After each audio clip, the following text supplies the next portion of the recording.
Good morning dear student. तो आज हम अध्याय 4 पढ़ेंगे जिसका नाम है कोणार्क का सूर्य मंदिर। तो देखिए, हम भारत देश में रहते हैं और हमारा जो यह भारत देश है वह अपनी वास्तुकला या स्मारकों के लिए क्या है, पूरे दुनिया भर में प्रसिद्ध है। यहाँ पर अनेक वास्तुकलाएं या स्मारक है, जैसे कि ताजमहल का नाम तो आपने सुना ही होगा। ताजमहल अपनी आकर्षण और भव्यता के लिए क्या है, पूरे देश भर में मशहूर है। उसी तरह है अजंता एलोरा की गुफाएं, चार मीनार, लाल किला, स्वर्ण मंदिर, हवा महल, इंडिया गेट और काशी विश्वनाथ मंदिर जो कि वाराणसी में है। ऐसे बहुत से स्मारक जो है वह हमारे देश में है, जिस पर हमारे देश को क्या है, गर्व है। हम उस पर क्या करते हैं, गर्व महसूस करते हैं। उसी तरह से है एक कोणार्क का सूर्य मंदिर है। एक कोणार्क का सूर्य मंदिर है। कोणार्क का सूर्य मंदिर कहाँ पर है, कौन से राज्य में है, उड़ीसा राज्य में है। यह मंदिर सूर्य देवता को समर्पित है। किसे समर्पित है, सूर्य देवता के लिए यह समर्पित है। अब इसका नाम भी आप देख सकते हो कि क्या है, सूर्य मंदिर है। तो यह किसके लिए बनाया गया था, सूर्य देवता के लिए बनाया गया था। और यह जो मंदिर है यह सूर्य देवता के रथ के आकार का है। कोणार्क का जो सूर्य मंदिर है, यह मंदिर सूर्य देवता के रथ के आकार का बना हुआ है। तो अब देखिए, इसके बारे में अधिक जानकारी हम इस पाठ में पढ़ेंगे। कोणार्क का सूर्य मंदिर जो कि उड़ीसा राज्य में है। अब देखिए, बात लगभग 750 वर्ष पुरानी है। सन 1245 ईस्वी सन में नरसिंह देव नामक एक राजा थे। यह 750 वर्ष पुरानी बात है। तब नरसिंह देव नामक एक राजा थे। क्या नाम था उनका, नरसिंह देव। नरसिंह देव नामक एक राजा थे। एक दिन राजा ने कल्पना की कि एक ऐसा मंदिर हो जो सागर के तट पर हो। उसके द्वार और सीढ़ियों को सागर की लहरें धोती रहे। अब देखिए, नरसिंह देव नामक एक राजा थे। उनके मन में क्या कल्पना आई, उन्होंने एक दिन कल्पना की कि एक ऐसा मंदिर होना चाहिए कि जो कहाँ पर हो, सागर के तट पर हो, सागर के किनारे हो, और उसके द्वार और सीढ़ियों को सागर की लहरें धोती हो। उस मंदिर का जो द्वार है और उस मंदिर की सीढ़ियां है, उसे क्या करे कि सागर की लहरें धोए, है ना, सागर की लहरों से वह धोया जाए। ऐसा एक मंदिर हो, ऐसी कल्पना किसने की, नरसिंह देव नामक एक राजा ने की। सूर्योदय होने पर सूर्य की पहली किरण मंदिर में स्थित देवता के चरणों का स्पर्श करे। अब देखिए, नरसिंह देव नामक राजा की कल्पना कैसी थी कि एक ऐसा मंदिर हो कि वह मंदिर सागर के तट पर हो और उसके द्वार और सीढ़ियों को सागर की जो लहरें होती है वह धोए, और साथ ही में क्या, सूर्योदय होने पर सूर्य की पहली किरण मंदिर में स्थित देवता के चरणों का स्पर्श करे। मंदिर में स्थित देवता के चरणों का स्पर्श कौन करे, सूर्योदय की पहली किरण करे। इस तरह की उन्होंने क्या की, कल्पना की। अनेक शिल्पी आए और चले गए, लेकिन कोई भी राजा की कल्पना के अनुसार मंदिर का निर्माण नहीं कर सका। बहुत से शिल्पी आए, बहुत से कलाकार आए और उन्होंने राजा की कल्पना के बारे में सुना, पर उनकी कल्पना के अनुसार मंदिर का निर्माण नहीं कर सके। इसी समय राजा को शिबुई सांत्रा नाम के शिल्पी के विषय में सूचना मिली। तभी उन्हें एक शिबुई सांत्रा, है ना, शिबुई सांत्रा नामक एक शिल्पी था, उसके विषय में राजा को सूचना मिली कि शिबुई अनेक भव्य मंदिरों का निर्माण करके उड़ीसा में प्रसिद्ध हो गया था। शिबुई नामक जो शिल्पी था वह भव्य मंदिरों का निर्माण करके पूरे उड़ीसा में प्रसिद्ध हो गया था। पूरे उड़ीसा में वह प्रसिद्ध हो गया था। कौन, शिबुई सांत्रा नामक शिल्पी, ठीक है। उसके बारे में राजा को पता चला। राजा ने ससम्मान शिबुई को अपने दरबार में बुलवाया। फिर राजा को तो मंदिर बनाना ही था उसकी कल्पना के अनुसार। तो जैसे ही राजा ने शिबुई सांत्रा नामक शिल्पी के बारे में सुना, उसे ससम्मान शिबुई को अपने दरबार में बुलाया। ससम्मान मतलब सम्मान पूर्वक। सम्मान पूर्वक उस शिल्पी को अपने दरबार में बुलाया। शिबोई नामक जो शिल्पी था उसे अपने दरबार में बुलाया। शिल्पी का मतलब क्या होता है? कारीगर, है ना। उसे दरबार में बुलवाया। मंदिर का विवरण जानकर शिबोई कुछ परेशान सा हो गया। मंदिर का विवरण जानकर, मंदिर के बारे में जो भी वर्णन राजा ने किया, उस वर्णन को जानकर शिबोई कुछ परेशान सा हो गया।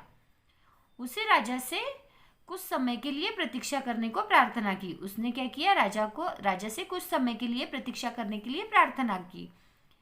एक दिन शिबोई समुद्र के तट पर घूमने गया और थककर वही रेत पर सो गया। एक दिन शिबोई क्या कर रहा था कि समुद्र के तट पर घूमने गया और थकने की वजह से वह वहीं सो गया। सुबह अचानक हड़बड़ाकर उठा तो देखा कि सागर का जल उसके पांव पखार रहा है। सागर का जल क्या कर रहा है? उसके पांव पखार रहा है। पखार रहा है इसका मतलब है कि पांव धो रहा है। तथा सूर्य की सुनहरी किरणें उसके मुख पर पड़ रही है। बस शिबोई खुशी खुशी उठा और राजा के पास जाकर कहा। देखिए क्या हुआ कि शिबोई नामक जो शिल्पी था वह समुद्र के तट पर घूम रहा था और समुद्र के तट पर घूमते घूमते वह थकने की वजह से उसे नींद आ गई। और जब सुबह अचानक वह जब हड़बड़ा कर उठा तो उसने देखा कि सागर के जल क्या कर रहा है? उसके पांव पखार रहा है, उसके पैर धो रहा है और सूर्य की सुनहरी किरणें उसके मुख पर पड़ रही है। बस शिबोई खुशी खुशी उठा और राजा के पास जाकर कहा, महाराज आपकी कल्पना के अनुसार मैं मंदिर बना दूंगा। और उसने क्या कहा राजा से जाकर कि महाराज आपकी कल्पना के अनुसार मैं मंदिर बना दूंगा। आप राजपुरोहित से शुभ मुहूर्त निकलवा ले ताकि नींव का पत्थर रखा जा सके। आप क्या करें? शुभ मुहूर्त निकाल ले ताकि नींव का पत्थर रखा जा सके। नींव का मतलब शुरुआत का, ठीक है। और शुभ मुहूर्त है ना, शुभ समय जिसमें वह मंदिर बनाने की शुरुआत कर सके। अब देखिए शुभ मुहूर्त के दिन शिलान्यास कर दिया गया। शिलान्यास यानी उद्घाटन, है ना। शुभ मुहूर्त के दिन उद्घाटन कर दिया गया। अगले दिन शिबोई ने सागर के किनारे किनारे पत्थर डलवाने शुरू कर दिए। उसकी मेहनत रंग लाने लगी। मंदिर का सुदृढ़ आधार बन गया। धीरे धीरे करके 12 वर्षों में कोणार्क का सूर्य मंदिर बनकर तैयार हो गया। अब देखिए धीरे धीरे कर कितने वर्ष लगे? 12 वर्ष। 12 वर्ष में कोणार्क का सूर्य मंदिर बनकर तैयार हो गया। मंदिर की ऊंचाई लगभग 235 फीट थी। कितनी थी मंदिर की ऊंचाई? 235 फीट। और कितने वर्ष लगे मंदिर बनाने के लिए? 12 वर्ष। लेकिन शीर्ष पर कलश के बिना मंदिर अधूरा था। शीर्ष पर एकदम ऊंचे चोटी पर, है ना, शीर्ष पर कलश के बिना क्या था? मंदिर अधूरा था। इतने ऊंचे मंदिर के देखिए धीरे धीरे कर 12 वर्षों में धीरे धीरे कर 12 वर्षों में कोणार्क का सूर्य मंदिर बनकर तैयार हो गया। ठीक है। मंदिर की ऊंचाई लगभग कितनी थी? 235 फीट थी। लेकिन शीर्ष पर कलश के बिना मंदिर क्या था? अधूरा था। इतने ऊंचे मंदिर के शीर्ष पर कलश चढ़ाना एक दुष्कर कार्य था। दुष्कर यानी जो कोई भी नहीं कर सकता, कठिन कार्य था। इतने ऊंचे मंदिर के शीर्ष पर कलश चढ़ाना एक दुष्कर कार्य था। शिबोई के साथियों में से कोई भी इस जोखिम भरे काम को करने के लिए तैयार न हुआ। शिबोई के जो साथी थे उसमें से कोई भी इस काम को करने के लिए तैयार हुआ क्या? नहीं, क्योंकि यह एक बहुत ही कठिन कार्य था। कौन सा कार्य? कलश को मंदिर के क्या पर? शीर्ष पर लगाना, है ना। तो अब देखिए इस काम के लिए कोई तैयार हुआ क्या? नहीं, यह कार्य करने के लिए कोई भी तैयार नहीं हुआ। शिल्पी शिबोई एक बार फिर उलझन में फंस गया। शिबोई फिर एक बार उलझन में फंस गया। उधर राजा की बेचैनी और क्रोध बढ़ता जा रहा था। उसने आदेश दे दिया, यदि मंदिर का कार्य शीघ्र पूरा नहीं किया गया तो वे शिल्पी को मृत्यु दंड दे देंगे। अब देखिए, राजा ने क्या घोषणा कर दी कि अगर मंदिर का कार्य शीघ्र नहीं हुआ तो शिल्पी को मृत्यु दंड दे देंगे। शिल्पी शिबोई का एक सहायक था विशु। विशु 12 वर्षों से लगातार शिबोई के साथ मंदिर निर्माण में लगा था। विशु कौन था?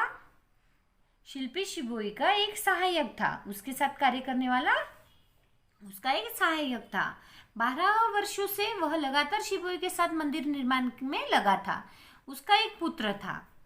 समय के साथ साथ उसका पुत्र धर्मपाद भी अपने पिता के पदचिन्हों पर चलने लगा था और 22 वर्ष की आयु में वह भी एक कुशल शिल्पी बन गया था। अब देखिए, किसके बारे में बता रहे हैं? विशु के पुत्र के बारे में। विशु कौन था? विशु शिल्पी शिबोई का सहायक था। उसका एक पुत्र था, वो उसका पुत्र के नाम था उसके पुत्र का नाम था धर्मपाद। वह भी अपने पिता के पदचिन्हों पर चलने लगा था। पदचिन्हों पर मतलब चलना, यानी जो कार्य उसके पिताजी कर रहे हैं उसी कार्य को वह भी करने लगा था और 22 वर्ष की आयु में वह भी एक कुशल शिल्पी बन गया था। ठीक है, तो अब देखिए,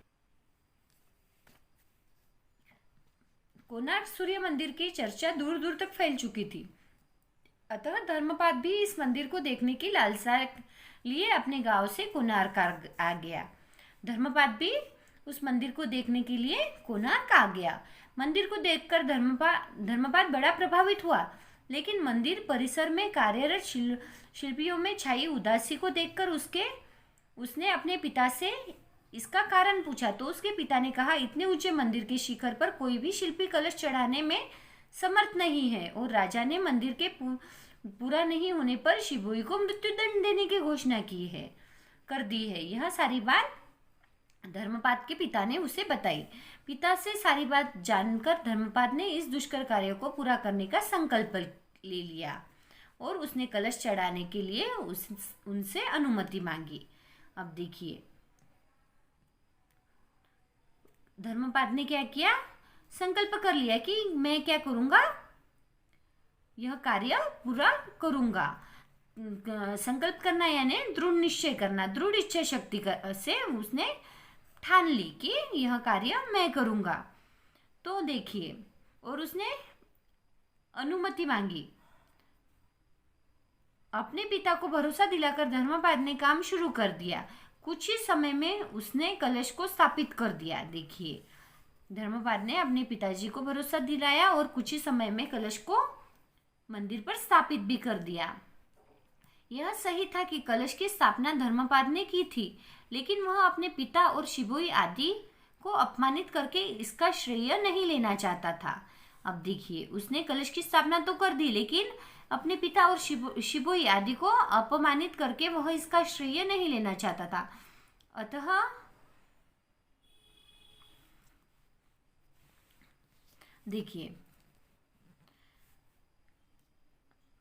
अतः उसने मंदिर के शीर्ष से कूदकर आत्महत्या कर ली।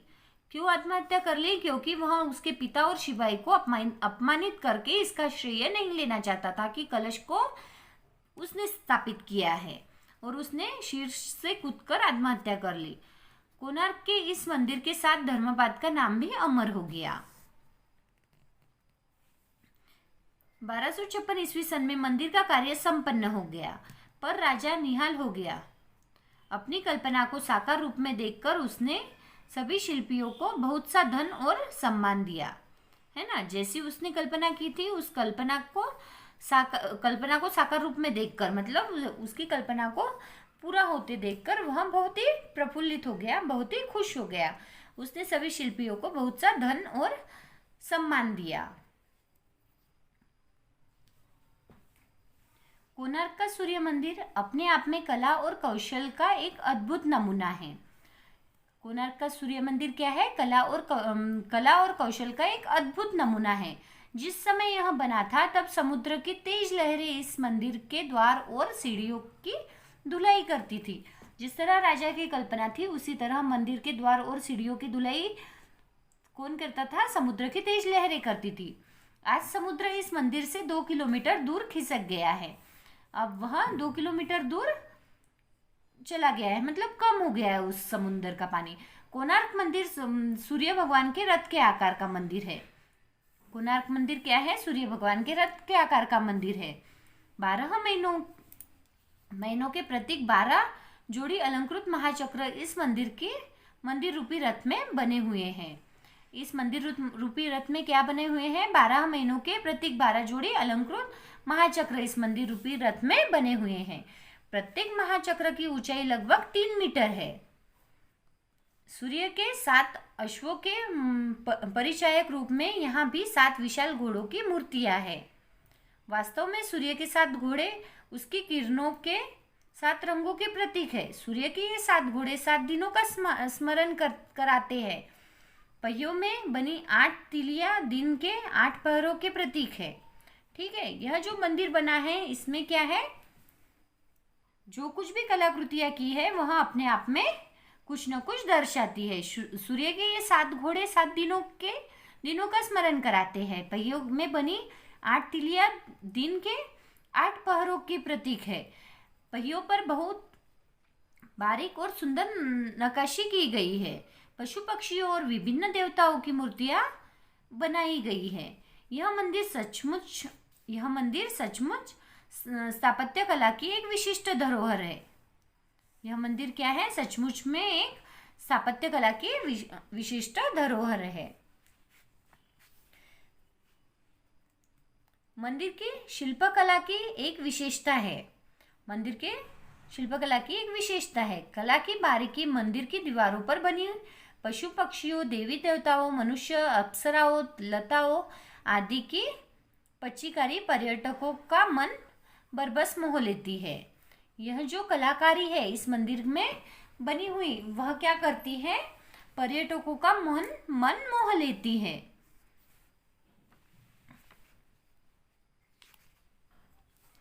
मंदिर के भीतरी भाग में सूर्य की मूर्ति स्थापित की गई थी, है ना। मंदिर के भीतरी भाग में, मंदिर के अंदर के भाग में क्या है? सूर्य की मूर्ति स्थापित की गई थी। प्रातःकाल जब सूर्य की किरणें विभिन्न मंडपों से होती हुई सूर्य की प्रतिमा पर पड़ती थी तब प्रतिमा का मुख शांत और सौम्य दिखाई पड़ता था। मध्याह्न में सूर्य की किरणों के सीधे पड़ने से प्रतिमा के चेहरे पर कठोरता और सायंकालीन सूर्य की किरणों के प्रभाव से थकावट का भाव देखा जा सकता था।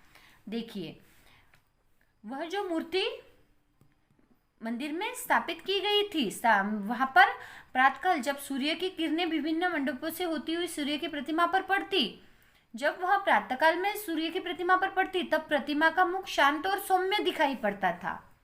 ठीक है, और दोपहर में, मध्याह्न में सूर्य की किरणें सीधे पड़ने से प्रतिमा के चेहरे पर कठोरता दिखाई पड़ती थी और सायंकाल की सूर्य की किरणों के प्रभाव से थकावट का भाव देखा जा सकता था।